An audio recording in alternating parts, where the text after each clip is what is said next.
Bonjour à tous et bienvenue dans la matinale, j'espère que vous allez bien. Alors pour ceux qui ne connaissent pas la matinale, qu'est-ce que c'est? Eh bien c'est le rendez-vous hebdomadaire du channel d'Audiofanzine qui vous décrypte un petit peu et qui vous parle de toute l'actu de l'audio et des instruments de musique. Toutes les semaines je suis là, le vendredi matin à 7h pétante pour vous sélectionner les 4 plus grosses news de la semaine d'après moi évidemment, hein, ce n'est que mon avis. Et cette semaine, il y a plein de news super intéressantes, notamment Behringer qui ne s'arrête plus de sortir des nouveaux synthés. C'est assez incroyable déjà qu'on a dû faire une vidéo spéciale la semaine dernière avec pas moins de 8 synthés. Là, il y en a 3 nouveaux. Vous allez voir, 3 nouveaux synthés. Il y en a aussi un autre de synthé chez Waldorf. Il y a un nouveau plugin chez Roland. Et je terminerai avec une news un petit peu spéciale qui sort un petit peu du monde de l'audio et des instruments de musique pour aller dans le monde de l'informatique et d'Apple plus précisément, qui a sorti un nouvel ordinateur que j'estime être très cool pour les home studies. Donc je vous en parlerai. Mais tout ça, ça sera bien sûr après le jingle.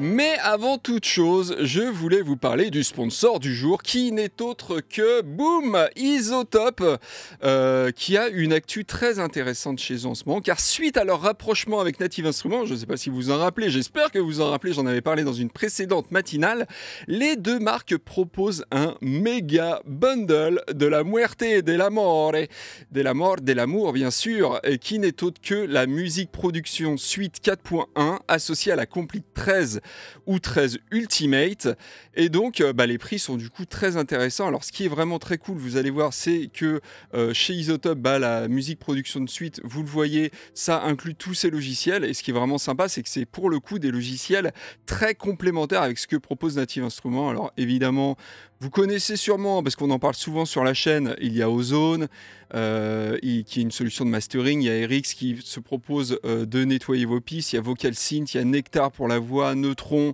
il y a plein de plugins très originaux, très intéressants chez Isotope. Vous le voyez, normalement c'est vendu 400$, juste la Music Production Suite. La Complete 13, est-ce qu'il faut encore la présenter? Je ne sais pas, c'est pareil, on en parle pas mal sur la chaîne. La Complete 13, il y a énormément de logiciels, et la 13 Ultimate qui coûte un peu plus cher, il y a encore plus de choses. Donc là c'est plus instrument virtuel, mais il y a aussi des effets, évidemment, chez Native Instruments. Et donc là, en gros, les prix, alors là il y a marqué les prix en dollars sur le site d'Isotope, mais je vais vous donner les prix de ces deux bundles, donc qui sont à un prix spécial en ce moment, et je vais vous le donner en euros. Alors ça dépend d'une chose, déjà ça dépend si vous prenez la Complete 13 en version standard et Ultimate. En version standard, si vous avez déjà un produit Isotope Advanced, donc Advanced ça peut être Ozone, ça peut être RX, voilà, ça peut être plein de types de produits, c'est les produits un petit peu avancés. La mise à jour, donc le bundle avec la complète 13 coûtera 349€. Donc, je ne sais pas si vous vous rendez compte, mais c'est vraiment pas cher pour les deux bundles, c'est même moins cher que le bundle, juste le bundle d'Isotope. Donc c'est assez cool. Et si vous avez n'importe quel autre produit Isotope, même, et ça c'est très important, je mets la caméra sur moi pour vous le dire, même les versions Element qui sont des versions pas chères et même les versions free, c'est 599€ pour le bundle, et pour Ultimate on est à 749€ si vous avez un produit Advanced et 899€ si vous avez un autre produit chez Isotope. Donc pour moi franchement c'est... Alors je voudrais dire une chose, non, ce n'est pas cher. Je trouve que c'est pas cher comme bundle, dans le sens où c'est énormément de plugins. Vous pouvez tout faire avec ces plugins-là. Donc oui, je suis d'accord avec le fait de dire que c'est une somme. Effectivement, c'est une somme conséquente, que ce soit 349€ ou 899, mais pour moi, ce n'est pas cher pour ce que vous avez, clairement. Donc voilà, en tout cas, on remercie Isotope d'être le sponsor de cette émission. Et puis, écoutez, on va passer aux news, du coup. Et donc, on commence cette matinale dans la continuité un petit peu de la vidéo que j'avais tournée avec Eric Synthwalker, le fameux Eric Synthwalker la semaine dernière, dont on avait parlé des 8 nouveaux synthés qui avaient été annoncés chez Behringer. Et bien là, écoutez, ils ont continué à faire des annonces, voilà, ce week-end tout simplement. Eux, le week-end, ils continuent de travailler, en tout cas, Uli Behringer continue de poster sur Facebook. Et donc, il y a 3 nouveaux synthés. Alors, Tout d'abord, on a un petit peu plus d'infos sur le synthé, un petit peu mystère dont vous avez parlé vendredi avec Eric, celui que le concepteur Hiroaki Nishijima, donc le papa du MS-20, tenait dans ses mains sur la photo. Sur la photo, on ne voyait pas le nom parce qu'il avait son doigt devant le nom, mais là, ça y est, vous le voyez à l'écran, c'est le Hero Tribe Soul. Donc, il sera vendu comme le reste de la gamme Soul à 99$. Il intégrerait 2 oscillos, un générateur de bruit, un LFO, un générateur d'enveloppe, un séquenceur de mouvement et une boîte à rythme analogique. Donc un petit synthé très sympa. Le synthé d'après qui a été présenté, c'est le modèle 15. Alors là, on est sur un semi-modulaire clairement inspiré par Moog avec 2 oscillos, un sub-oscillo, un filtre type ladder résonant, un LFO analo pour la modulation, un séquenceur 256 pas. Tout ça sera vendu 300$, donc c'est quand même pas cher du tout. Alors, est-ce qu'on a affaire ici au Dark Behringer qui copie sans réfléchir et sans honte, ou au contraire au Behringer qui permet de rendre accessibles des instruments qui sont vendus beaucoup plus cher ailleurs? C'est la question que je vous pose dans les commentaires. Voilà, vous avez 2 heures, allez-y, dites-moi tout dans les commentaires.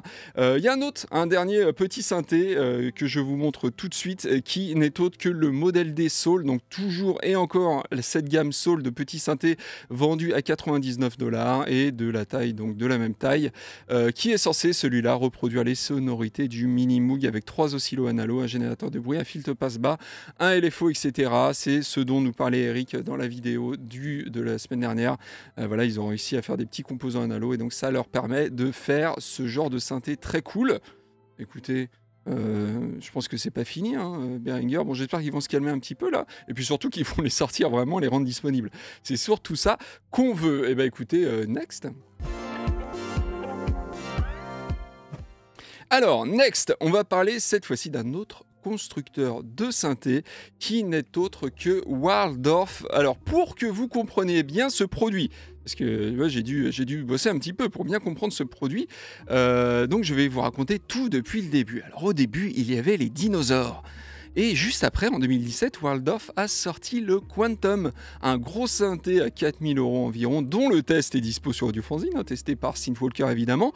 Puis en 2020, ils ont sorti l'Iridium, qui était un dérivé au format desktop. Alors c'était pas vraiment le même au format desktop, c'était un dérivé, car il troquait les filtres analogiques pour du numérique et il montait la polyphonie de 8 à 16 voix. Donc c'était juste voilà un dérivé tout simplement. Et donc là en 2022, toudoum, voici l'Iridium Keyboard qui est annoncé, qui est donc l'Iridium avec un clavier Fatar 49 touches semi-lesté.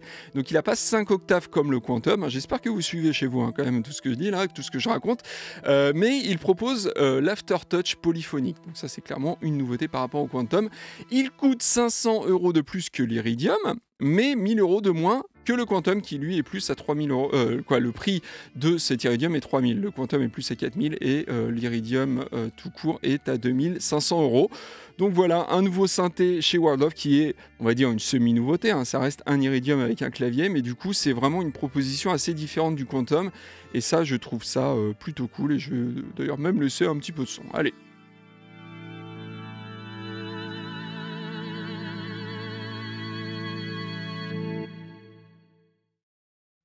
Avec le petit menu et le petit écran.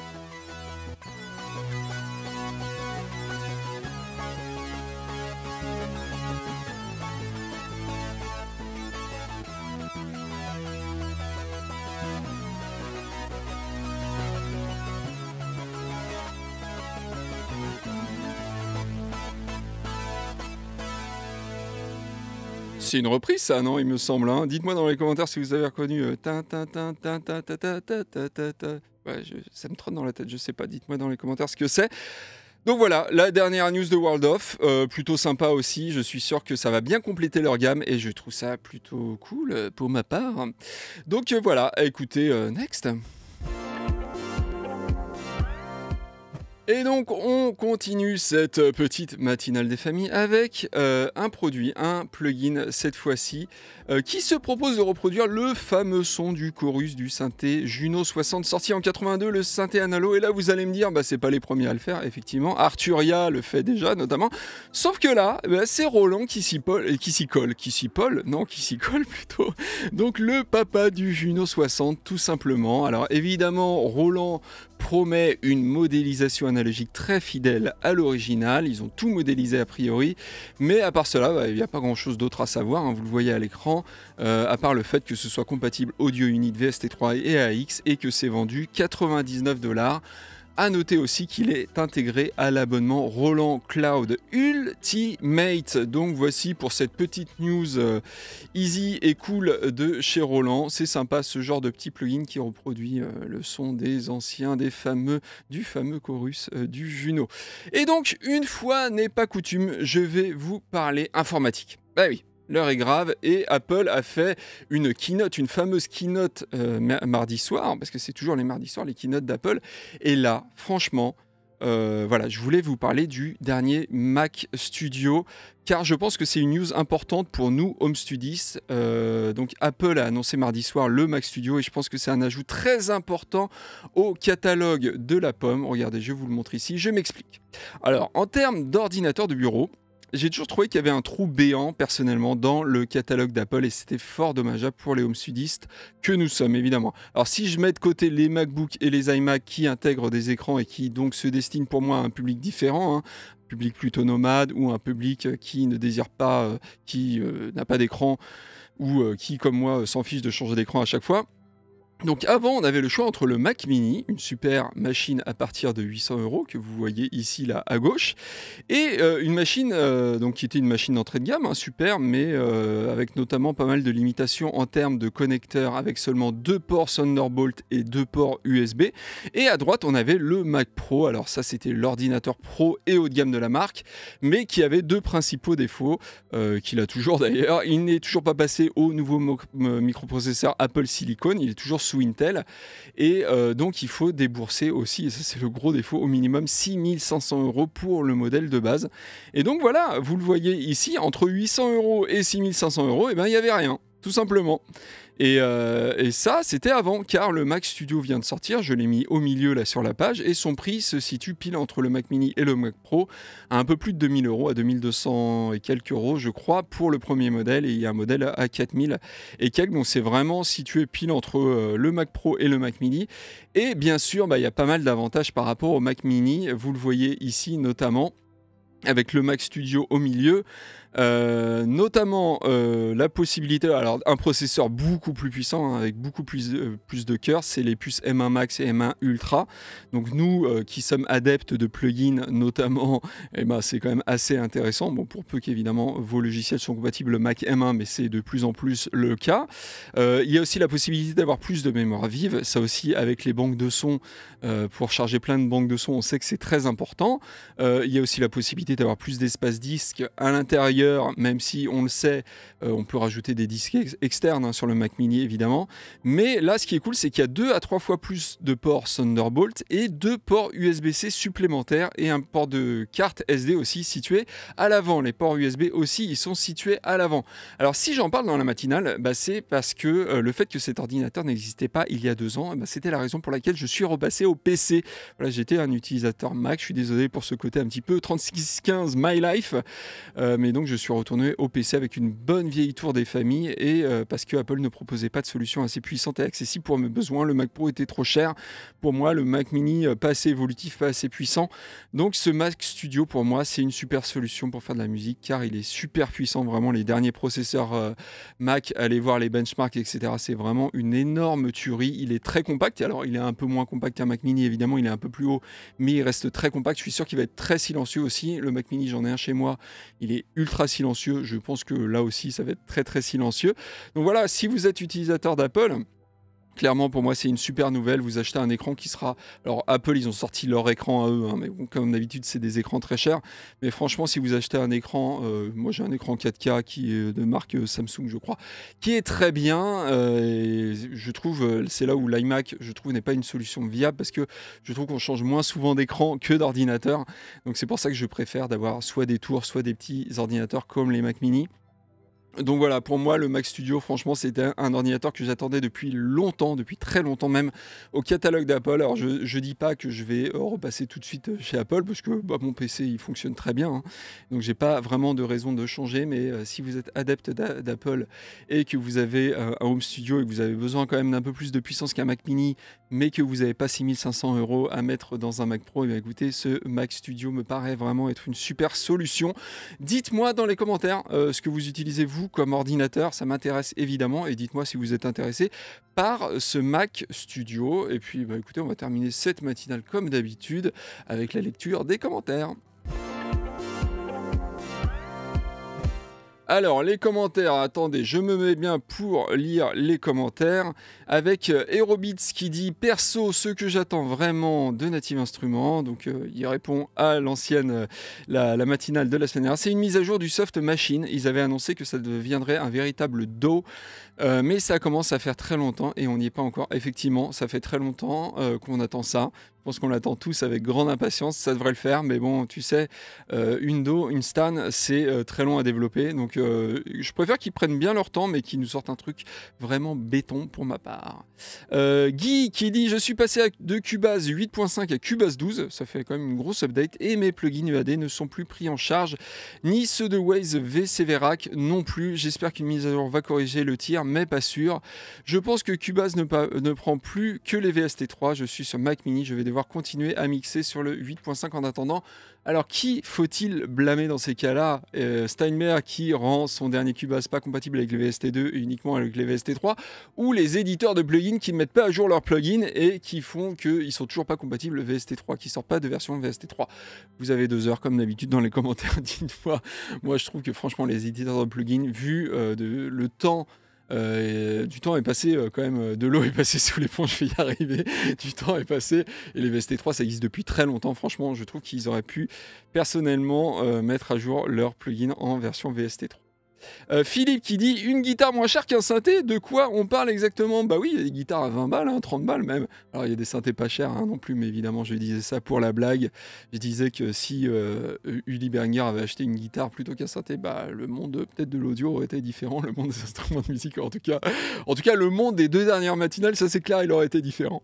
Il y a Rémi qui dit haha, lorsque j'ai acheté mon SH 101 en 84, j'utilisais 2 pédales Boss Flanger et Chorus, et c'est mes potes guitaristes qui venaient me les emprunter. Bah oui, on a eu cette discussion avec Eric qui avait des pédales guitare, donc c'était tout ça, voilà, de savoir si les joueurs de synthé avaient volé les pédales aux guitaristes ou l'inverse, on ne sait pas trop, mais bon, on s'en fiche un petit peu finalement, on kiffe les pédales et c'est bien ça qui est cool, on a un terrain d'entente, bon, c'est quand même le principal. Il y a Duc Valérie qui dit bravo pour votre émission des nouvelles du BCR32. Alors le BCR32 c'est un contrôleur de Behringer qui a été annoncé il y a plus d'1 an maintenant et on n'a toujours pas de nouvelles. Bah ouais, c'est ça un petit peu le problème avec Behringer, c'est qu'ils font beaucoup d'annonces mais après on attend quand même pas mal de temps pour les voir débarquer en boutique. Il y a Michel qui m'a dit vous n'avez pas mentionné la résolution de l'interface IO44 de Presonus 44 comme 44.1. Alors peut-être, à vrai dire, moi je trouve que c'est pas une information très importante, j'en ai pas parlé parce que sur une interface d'entrée de gamme, on s'en fiche un peu. Travailler en 44.1 c'est largement suffisant, et ce qu'il faut savoir quand on travaille en plus que 44.1, c'est que ça fait travailler beaucoup plus ton ordinateur, ton processeur, etc., parce qu'il y a 2 fois plus de données à traiter. Donc c'est pas toujours très très bon en fait, très, très utile d'un point de vue sonore. Déjà on n'entend pas forcément toujours la différence, et puis d'un point de vue ressources CPU c'est pas non plus super génial, donc c'est pour ça que j'en ai pas parlé. 44.1 ça suffit largement pour une utilisation d'entrée de gamme comme ça. Il y a Nikos qui dit tiens, mon commentaire n'a pas dû plaire, il faut pas trop plaisanter sur Behringer, mais Mimimati elle peut en prendre plein la tronche. Écoute, Mimimati moi je l'aime beaucoup, et oui, on a fait, effectivement on a parlé d'elle dans une précédente matinale, mais c'était pas du tout pour se moquer. Et puis ton commentaire sur Behringer, tu peux en parler, hein. Moi je suis le premier aussi à rigoler de Behringer, donc j'ai aucun problème avec ça, Nikos. Studio Steven, non Seven, excusez-moi, oh là, excusez-moi, j'écorche vos pseudos à tous. La grosse nouveauté dans Cubase 12 et le MIDI Remote que vous n'avez pas mentionné exactement, Studio 7 Cassimo. Tout à fait, tu as raison, le MIDI Remote c'est une nouveauté aussi très intéressante, donc ça c'est vraiment cool. Et Nicolas C qui dit le joystick du Pro VS Soul, donc le petit synthé Behringer qui a été emprunté à une DualShock. Et ben écoute, c'est très amusant que tu dis ça parce que c'est très possible en fait. Je crois que ce que j'avais lu, La DualShock, c'est la manette de la PlayStation et donc il y a des sticks analogiques qui pourraient ressembler aux sticks qu'on voit sur les synthés. Mais je crois qu'il n'y en a pas 10 000 en fait des constructeurs de sticks et je sais que par exemple ceux de la Xbox et ceux de la PlayStation, c'est les mêmes. Donc ça se trouve, c'est possible que ce soit le même constructeur. Donc voilà, bah écoutez, j'espère que vous avez apprécié cette matinale. Je ne reviendrai pas dans la journée pour des news bangers. En tout cas, j'espère quand même. J'espère pouvoir faire autre chose que ça de mes journées. Donc, bah écoutez, je vous souhaite en tout cas un très bon week-end. Profitez-en, reposez-vous, faites de la musique. Et moi, je vous dis à très bientôt.